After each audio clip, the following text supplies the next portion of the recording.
Have you noticed something, well, kind of off with ChatGPT lately? For months, it seems like it's turned into this preachy, almost insufferable life coach. Well, that might finally be over. Today, we're breaking down OpenAI's massive new anti-cringe update, GPT 5.3 Instant, and why it's finally fixing the bot. I mean, does this just make your skin crawl? If you've ever asked a simple question and gotten a response like this, basically an unsolicited therapy session, you know exactly what I'm talking about, and you are definitely not alone. This condescending tone became a huge, huge problem. But just when everyone was getting fed up, OpenAI dropped a bombshell. They deployed a massive pivot called GPT 5.3 Instant, and it's designed to kill this exact problem. By the end of this, you're going to see exactly how this new model drops the attitude and turns ChatGPT back into the powerful tool we actually need it to be. So here's what we're going to do. First, we'll dive into what I'm calling the condescension epidemic and why it drove so many people away. Then we'll get into the nuts and bolts of the anti-cringe update itself, and you're going to want to stick around for the end because we're revealing the high-stakes, kind of hidden reason why ChatGPT started acting like a fragile therapist in the first place. All right, let's start with the problem itself. This was the era of the overly cautious, super patronizing AI. And honestly, it felt less like working with a co-pilot and a lot more like getting a lecture from your parents. And you know, the complaints were so specific. The bot would just assume you were having a full-on meltdown, no matter what you asked. It was constantly offering this totally useless advice like, hey, just breathe. For power users, the people actually paying for this thing, it was infuriating. It made them feel like kids, like the AI was constantly talking down to them.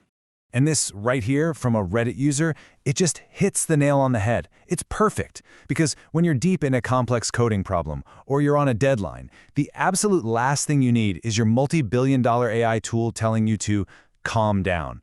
It's not just unhelpful, it's actively getting in your way. So look, if you've been nodding along this whole time and you felt that same frustration, let me know. Do me a favor and hit that like button, drop your own story in the comments. I'd love to read it. And of course, make sure you subscribe to @BrandTechAuth below. You won't want to miss what's coming next. Okay, so all of that backlash, all of that user frustration, it led directly to this, a pretty dramatic course correction from OpenAI. They heard the complaints, and GPT 5.3 Instant is their answer. And this wasn't some quiet little background update either. No way. OpenAI came right out and basically said this on X. A statement like this is huge. It shows they were actually listening, and they even used the community's own word for it, cringe. That's them speaking our language. So how did they actually pull it off? Well, it's a huge shift in their whole philosophy. For a long time, it was all about raw performance, data benchmarks. Now they're prioritizing what they call invisible UX metrics, which is just a fancy way of saying they're finally focused on stuff that actually matters to us, the users: tone, relevance, and just the natural flow of the conversation. And check this out. This is the night and day difference. On the left, you've got the old GPT 5.2 response. It's trying to baby you to hold your hand. But on the right, the new GPT 5.3. It's direct, it's factual. It just acknowledges what you said without all the emotional fluff. It treats you like a professional who just needs an answer. Okay, so the new model is faster, it's more factual, and it's way less annoying. Awesome. But that brings us to the real question, the one that's been bugging everyone. Why on earth would a company like OpenAI intentionally cripple its own trillion-dollar AI with these preachy, frustrating guardrails? And here it is, the big secret. That annoying, condescending tone, it wasn't a bug. Oh no, it was a calculated, high-stakes corporate strategy. And it was all driven by one single thing: fear. It's a classic case of what we call corporate overcorrection. Basically, it's when a company gets so terrified of a potential problem, like say getting sued, that they put a fix in place that's so extreme it ends up creating a whole new set of problems. In other words, the bot's terrible personality wasn't a glitch, it was a feature designed by lawyers. So let's piece together what probably happened. You can see it on this timeline. Sometime in the mid-2020s, lawsuits start popping up, claiming AIs are causing negative mental health effects.